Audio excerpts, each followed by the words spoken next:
What is going on, everybody? Happy Wednesday. BobbyFi here. Reminder, Sheets is going to be out the rest of the week. He's out a trip overseas, and hope he's having a good time out there. We're going to talk a little MLB. We're going to talk through both slates, the early and the evening slate. Look, for what it's worth, just to the answer in the interest of true transparency, I had a really bad night last night. I just got crushed. Sometimes it happens. It was not my best slate ever. And I went with the wrong sides, and it happens in baseball more than most sports because you really are committing to certain stacks and stuff. And it did not work out for me with the Cincinnati St. Louis game. That was pretty much where I was putting most of my money. But hey, look, we pick ourselves up, we get back up, we acknowledge it was a bad night, and that was it. I wish some other people out there in the country could do that, but hey, it is what it is. Anyway, I'm going to talk through this early slate really quickly, just a little bit about what I like. It starts at 2 p.m. Eastern time or 2:10 Eastern time. Look, I think that Boyd, Manaea, and Bowden Francis are my three favorites, but I really don't have like a crazy take here. I do think on these small slates, these three gamers, you can use pitchers against hitters. I have no problem with that. I don't think you should necessarily aim to try to do that, but it's totally fine to do. And you're going to see as we go through this, it's pretty straightforward what you can do to be different. I also think there's absolutely no need to stack. You could argue that, hey, some of these stacks just make sense. I get it. There's no way I would have a 5-man stack of Cleveland on a 3-game slate when everybody's going to be 35% owned. It's just never going to happen. It's baseball. There's too much variance, and there's no way I'm going to do something like that. So talk through what I do like. I think if I had to pick, I think Boyd and Manaea probably have the highest upside. I think Bowden Francis has been way too good to be ignored. So he's the one I'm sort of siding with Francis and Manaea a little bit because I want to play some White Sox. Because really, as you'll see as we go by positions, it's really hard to get different without playing some White Sox. And I am probably too much so going to end up with some of these White Sox anyway. You can see here at catcher, my favorite option would be Kirk, just on its face, batting in the middle of the order, facing a lefty Manaea, assuming that he is in fact in the lineup. Kirk would be my number one as of right now. Number two for me would probably be Alvarez. And you're totally fine to play Hedges as part of the stack, but like I said, I don't want to play more than 4 would be the max from Cleveland. I'm probably going to end up with 2 or 3 in any build I do.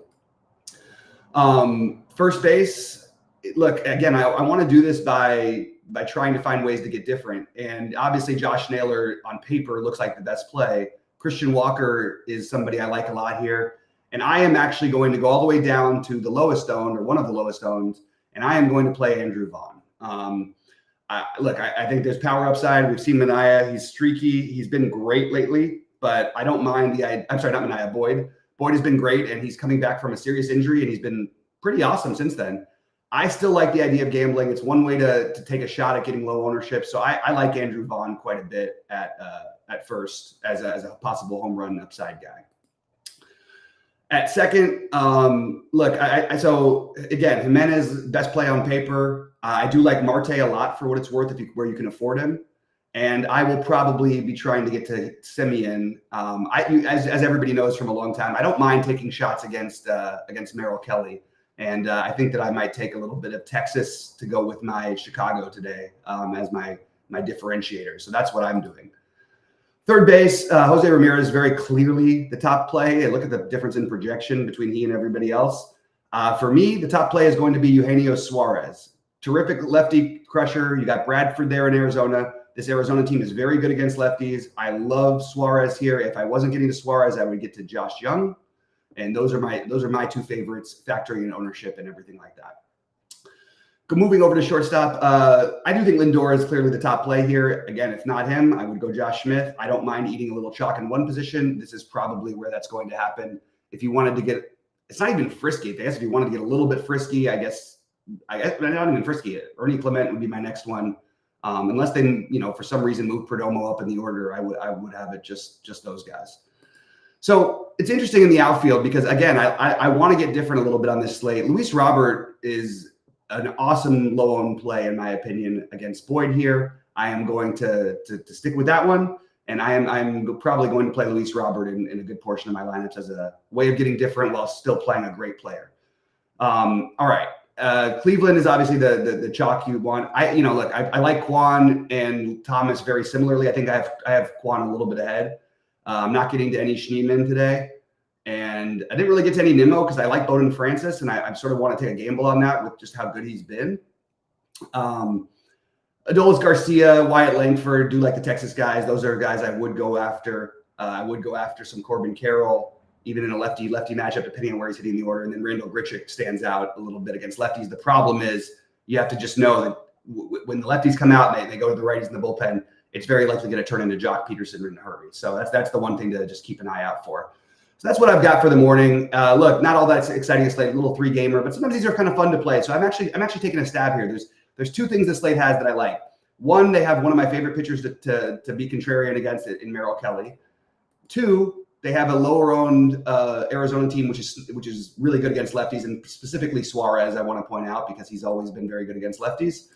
And 3, I think it's very easy to get different with the White Sox. So I wasn't even going to play this slate. I was still going to talk through it, but I am going to play it now, at least a couple lineups. So that's sort of where I'm at. For the Turbo, AJ, that's what I like to do too, because you really just you don't need to fully stack on those 3 gamers. You really don't. So we're going to talk about the main slate here. I'm going to go game by game for this type of format because it is obviously a very different situation. DraftKings, unfortunately, not putting a lot of great tournaments out there today, but look, there's stuff out there for everybody to play. I always like it when the big ones have a bigger prize to try to go after. Anyway, it's a nice little 8-gamer. I actually think it's kind of a fun slate. Reagan's in New York is a really tough question. I think the strikeout upside, that was the other thing I did wrong. I played the Yankees last night, Lugo just completely owned them. I mean, it was I just got it wrong yesterday. What else can I say? But look, we dust ourselves up. We come back after it again. It's a new day. It's daily fantasy sports. It's not, no reason to hate yourselves for yesterday. But I feel really stuck on this one. I think both these pitchers are firmly in play, but nothing that I feel excited about, if that makes any sense. Pretty much simple as that. Don't really know how else to put it. I don't really love the hitting either because of the situation. The thing is, you might get very low on stacks. We know the Yankees have a million guys who are historically very, very good against lefties. So maybe it's not the worst idea to take some shots against Reagan's. It doesn't feel right. It doesn't feel great, but and maybe taking some shots on Luis Gil. But I feel like very wish-washy on this game specifically. And I'm going to have to wait till later to see what I actually come up with for this game. Angels and Twins, Matthews and Kakanevich. Okay, so look, you look at the expected K rate here. One of the other things I like to point out all the time, and a reminder, guys, check out our packages. We literally have like some of the most competitive pricing in the whole industry. We have some SaberSim packs that we sell for literally like the same price that they do, and you get all the extra content, all the sheets projections, Goldie's projections, all of my content, Roadies, Goldie. I think I mentioned Goldie, and of course Brandon Cruz for NASCAR. So I did want to point that out, but I forget to do those at the beginning. Want to throw in there while I'm talking. So Matthews, you can see that nothing exciting strikeout wise here, like 4.9, 4.1, but it is cheap enough, and it is the Angels, where I do think you could definitely make a case for Zebby Matthews here on this kind of a slate. Now, it's not the most exciting thing to do, but I did want to just throw it out there because I think it is completely viable. And look, the Twins are a good stack. They're going to be popular, I think, and for good reason. It's hard not to like Minnesota some here. These were from yesterday, so I'm going to have to change it up a little bit for today. I had the wrong pieces of Twins, and that was really frustrating too, because I just had too much Julien, and who was the other one who got me a dud, 0? I think, was it Larnach? Wherever the other 0 was, that's who I played in my stacks. But yeah, definitely like the Twins. Just the problem is you're going to have to deal with some heavy ownership. Now, it is interesting on the other side to have a low-owned Angels stack. And I wouldn't mind doing that. It's not my favorite thing to do on the slate, but they are low owned. They're cheap. Maybe you go with them as a complementary stack. But the guys you do want are not necessarily so cheap. Like I love Neto. I want to get in Moniak for the upside, and I'd probably want to get in Chanel. Those would be the 3 that stand out to me the most. Baltimore back in Boston again. Baltimore needs to win these games. Pivetta and Kremer. Okay, so it is kind of glaring that Pivetta to me is solo owned with a reasonable K prop. I don't love taking pitchers against Baltimore, especially in Boston, but I'm considering this one. It is a way to get different. Again, a pretty reasonable strikeout expected rate, 5.69 on 5,000 sims. I think that's worth taking a stab at least. So I'm very open to the Pivetta idea tonight. At the same time, I would absolutely be foolish if I didn't consider the stacks for these. I can't get to Kremer even though he's cheap, and Boston strikes out enough. But I think both of these stacks are firmly in play, and it's always interesting to be on these somewhat smaller-ish slates and a guy like Pivetta on the mound. You'd think that the projections would like one side or the other, and they don't really seem to like either side today. So I do have Pivetta as a good contrarian play. Look, we have Reagans, we have Gill, as we talked about earlier. We're going to run into some other guys in just a minute, but I think it's kind of interesting. I think those three prongs are interesting to me. Pivetta and both stacks, with a slight preference to honestly Baltimore. If I had to get, well, I'm more afraid of Baltimore having a rough day, but this is an explosive offense, park upgrade for them. If they do get to Pivetta, they've got some good lefties at the top that they could definitely do that. So I'm sort of, interested in those three prongs of this game. I'm going to have to decide what I do. I'll be live at 6 Eastern to talk about that stuff a little bit later. All right, we move over to Cincinnati and St. Louis, Lance Lynn and Williamson, and what it should be somewhat of it's not quite a bullpen game. What do we have Williamson at pitch-wise? 78. So it's bullpen adjacent, and you're going to have Lynn on a probably limited pitches. I'm not really interested in anything on the pitching here. Maybe I fight for my money back and go stack this game again. It certainly crossed my mind, but I'm not sure that that's, the absolute best thing to do. It is going to be very low owned. It's not a huge slate. The Twins are going to dominate the ownership. So if you wanted to go back to it, maybe chase what I was going after yesterday, I certainly wouldn't fault you for it.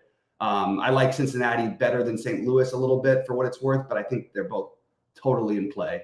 And that's how I feel about a lot of things on this slate. It's not like there's one that I have a huge take on that we've come across yet. Hunter Brown, look, good matchup. Hunter Brown has been pretty great all season long and very consistent since the All-Star break, and feels like a very easy, automatic core play today. So I am definitely in on the Brown. I'm probably not going to get to anything against him. Usually I would look for some leverage on a smaller slate, but I'm not going to do that today. And I'm going to guess that Houston is the second most popular stack today. I still like them. They obviously sucked also too. So they let me down yesterday too. I could just play all the teams that let me down. Maybe that'll be the theme of my day. Love the team, especially Alvarez. Does feel like a good spot against Estes, and I'm definitely interested in the Houston stack today. But I don't feel like they stand out above and beyond so much. Houston and Minnesota are going to be the chalky ones, but I probably end up playing in my big buy-in one of those two as a complementary stack with one of these other ones that I'm considering, and still kind of figuring out which ones exactly I want to do that with.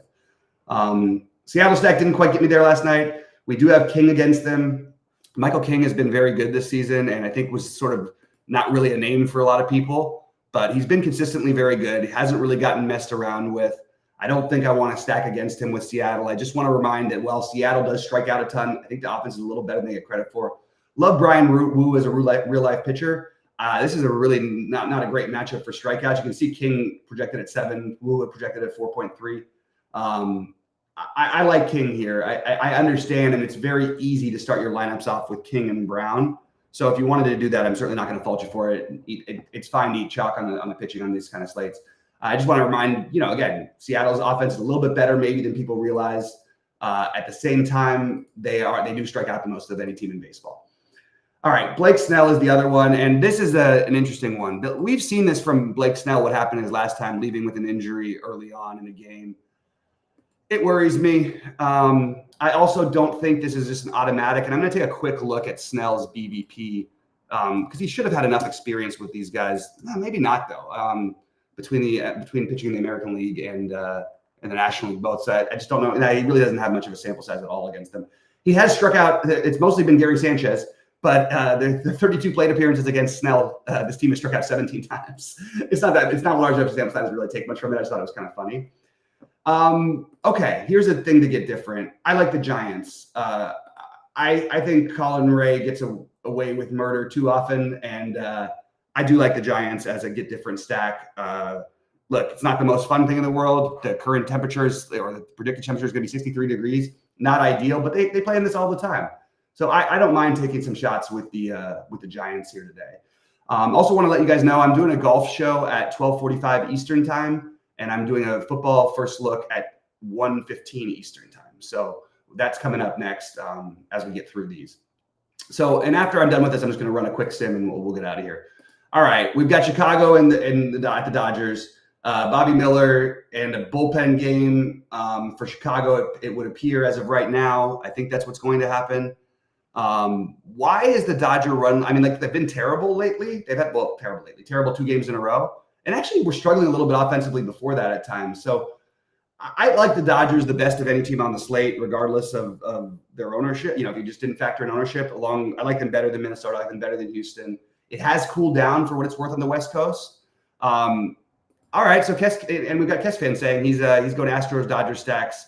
Let you down, running back. I'm in with it, Kes fan. I think that's a reasonable run back. And the Dodgers are going to be.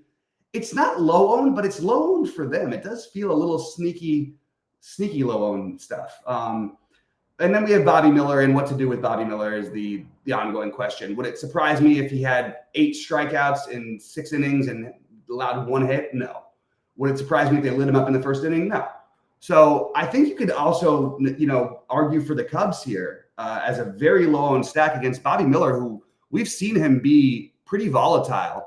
He has been better his last few starts, but even then, he gave up seven runs in his last start. Still struck out 8, so actually put up some fantasy points on the positive side, which is kind of surprising to see against the Angels. But a little bit of interest in Bobby Miller and a little bit of interest in the Cubs for me. But the Dodgers being the main one, so to sort of round it out, I have the Dodgers 1.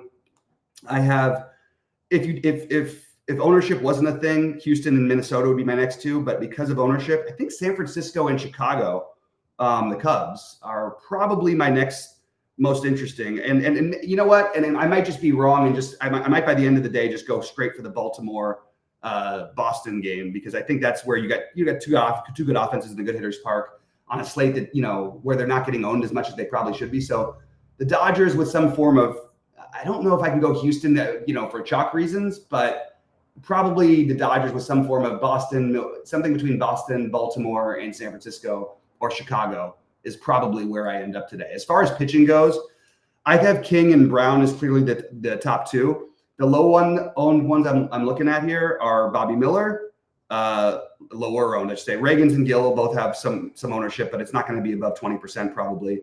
And then Pivetta is the other one at low ownership that I'm somewhat interested in. So these are your 2 core plays, but I do think you could consider some Bobby Miller. So you could probably throw Wu into the mix, Nick Pivetta, and those would be my favorite, I guess, get different ones. So I'm just going to run a quick build here today, guys. Please give us the likes and subscribe and all that stuff. I'm just going to let's just run 100 lineups. We'll do it in the lottery. We'll see what we come up with, if we can find anything good, and it's to get us a little different. And then we'll play around with some of these things just so you guys can sort of see how these work. And look, I'm telling you, this is the greatest stuff. The late swap ability, everything that you get from SaberSim through us is phenomenal, especially on that ultimate package where you can really do absolutely everything. It's the best. It's the highest end package they have at SaberSim. We are selling it for a fraction more. Using the NFL code NFL24, we're actually selling it cheaper this month at least. And then we've got the yearly 10% off. I think it's worth taking a look at those guys. We have a really, really, really good stuff out there. And I think that it would be nice if we had a few more subscribers. So why don't you come join us? Anyway, I'm trying to find what is the lottery even called today. I haven't gotten to that part of my research yet. I just haven't built any lineups. So I get relay throw. There we go. Okay, so let's do save settings, and we are going to build. We're going to just change a couple of hitters projections just by a fraction and see if it makes any difference. Let's just go 7, and let's find one that's a little close to 7 here. All right, so we're going to do that, and let's run them up. Wow, Julian, they've got it 17%. This is not going to happen ever. Let's see what Goldie has this morning. I'm just curious about where he stands ownership-wise versus. I don't even think a lot of the guys who they have as ownership on are even playing tonight. We don't even know if Caratini's going to play. They'll probably play Singleton tonight, and I think, I don't know. Could be. You can see some differences in Goldie's projections versus SaberSim's. I think that makes a lot. I think that I'm more on Goldie's side at this time of the day, but of course everything is going to change a little bit later. So. Actually, you know what I'm going to do just for fun? Let's just show you how easy some of the cool things we have here is. Let's import Goldie's ownership into my projections here. So let's do this, and we're going to go Goldie. I like doing the average too sometimes. Actually, you know what? Let's do the average because it's going to at least give us some other name. Let's try something funny and just do the average between the 2. So let's see what we get with that, and we're going to run some builds. That should. Why is it not giving me the build option? I did import Goldies because I imported average. That should, whatever I imported should immediately allow me to, because I changed something. All you have to do is change one thing. That is really weird. I have never seen it do that before. I don't know. I don't know why it's not giving me the build button. That's a real thing to change. All right, I'm gonna go. Let's go back to the original projections and just see if. All right, I'm gonna manually change a couple. Let's just do this 9, and let's do 9 for Soto, whatever. All right, and now we can build lineups. All right. Anybody else any fire takes for today? I didn't initially plan on playing golf, but I've been doing everything solo. I actually kind of excited about this golf tournament just because look, it's a different sport. And Sheets always says this. He loves the spreading it out there. It's so easy to feel down and you're just, I've been losing at baseball and this and that. Well, we get golf, football, baseball, all in that. I feel like it's a good time, and we've got we're a little over a month away from NBA. So looking forward to that as well, which is going to be a grind. It always is, but it's hopefully going to be a very profitable grind for us this year. There's a lot. I'm going to be watching a lot more than I have in the past, and that's usually where you can pick up little edges that maybe are not being caught by projections, especially as it relates to bench players and things like that. All right, let's see what we got. Give us just a second here. We'll see what we get first, and then we're going to run the Saber Sim. We're going to run the sim. So let's see what it just came up with straight up, and let's go with exposure. You can see they're heaviest on Snell. Again, I don't mind Snell, but I'm a little nervous. If you look at the strikeout expected, there's actually some pretty high ones today. You got Snell at 7.2, Brown at 7, King at 7. Those are all pretty good. I think I would probably rather play King and Brown, but I think Snell has the highest upside. So, sort of wishy-washy on what I'm going to figure out for pitching a little later in the day. And let's see what we've got for hitting, or let's see what we've got for team stacks. It's 60% Cincinnati. Okay, they like my Cincinnati St. Louis today, at least at the first one. But then we run the sim, and we let that do its thing, and we're going to sort by RA or ROI, which will be under in flagship MME once it's done. And then we'll play around with it a little bit to get to a build that we like a little bit better. And remember, tune in for this next show is coming up in just a little bit. And yeah, let's have a fun look. We got some day baseball, we got some evening baseball. Like I said, golf is starting tomorrow morning, so we're going to cover that. We've got a big week of football ahead of us, as every week is going to be in football. All right, so we ran that, and we're going to go to flagship MME. We're going to go to ROI, and now you're going to see things change. All right, so you get Oakland.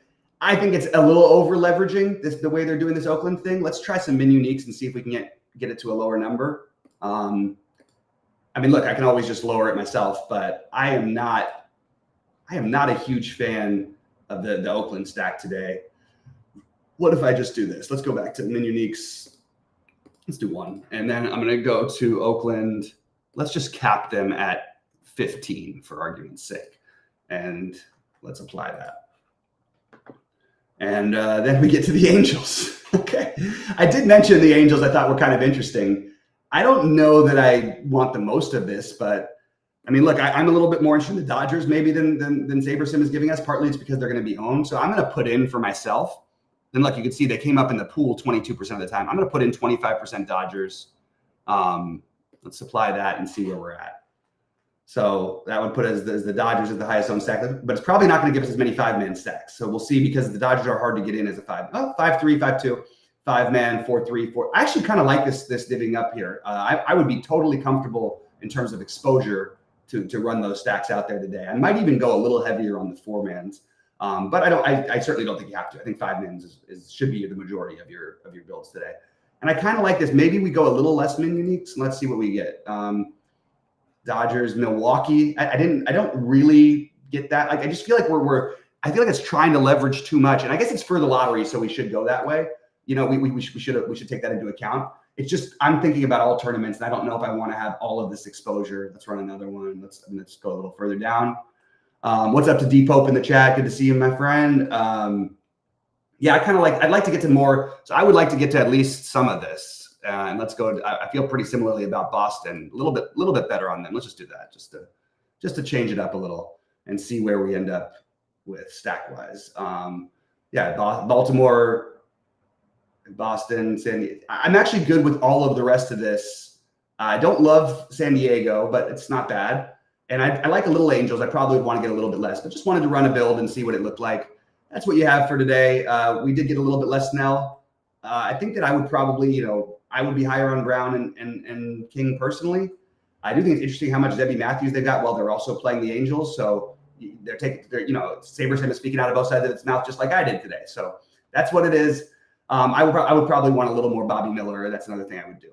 Anyway, appreciate all you guys. Please give us the like, the thumbs up. Check out all the packages we've got. We've got awesome deals out there that are literally, we've got all of the Saberson content, and we've got all of our content on top of it. And Sheets' projections have literally been crushing. I know he's not here right now, but they've been crushing all year in every sport. Look at that, man. He's come from off the map to now he's like a top 30 or 40 guy, and he's not even max entering things. I mean, he does some things, but it's pretty wild how great he's been. Shout out to Sheets. Hope he's having a great trip. Shout out to